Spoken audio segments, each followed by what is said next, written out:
Bonjour à tous, c'est Jean-Luc Roux sur sa chaîne YouTube. Aujourd'hui, nous allons parler du fabricant de ballons ANSE qui embarque l'État saoudien sur son taxi volant.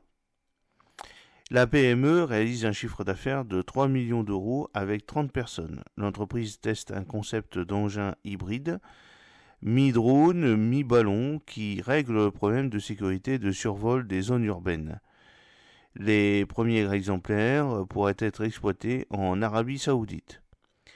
Le pionnier tricolore du ballon dirigeable ANSE a bon espoir de voir aboutir son projet de véhicule de mobilité urbaine volant.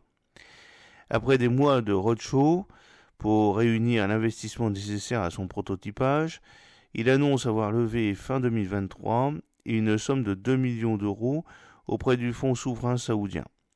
Le démonstrateur est en cours de montage dans son usine de La Ciotat près de Marseille. S'il passe les tests de certification programmés avant l'été, il bénéficiera d'un financement complémentaire de 120 millions d'euros pour industrialiser l'engin. Sans doute dans la péninsule arabique, prévoit le contrat.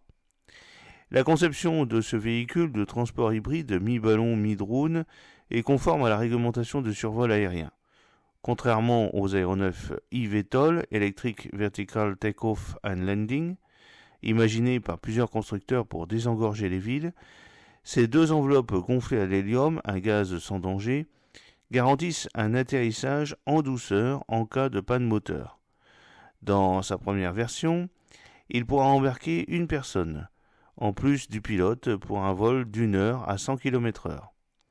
Il s'adresse au marché des taxis et du transport express de marchandises, explique son concepteur, Baptiste Rega, président d'ANSE. L'étape suivante, prévue pour 2025, sera la conception, sur le même modèle, d'une navette aérienne de 6 places et 18 mètres de long, capable de voler pendant 2 heures sans rechargement. Ça peut être aussi utilisé pour la surveillance frontalière. Ce projet n'est pas la seule bonne nouvelle pour cette PME de 30 personnes et qui réalise 3 millions d'euros de chiffre d'affaires créé en 2010.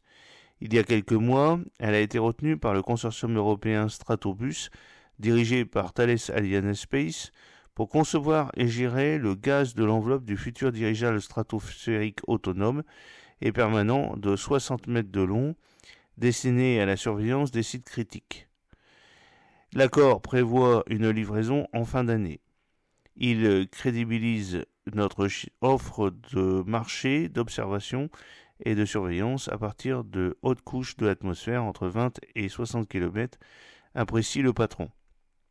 L'an passé, son entreprise a effectué une vingtaine de lâchers-tests pour des projets de constellation stratosphérique.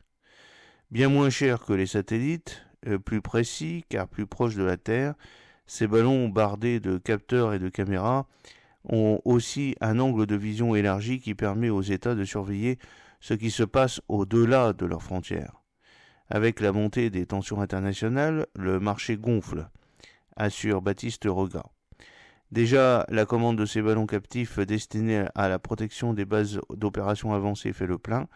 L'usine en a produit l'an passé une vingtaine, de 4 à 35 mètres d'envergure pour les marchés militaires, la surveillance des départs de feu et de trafic routier.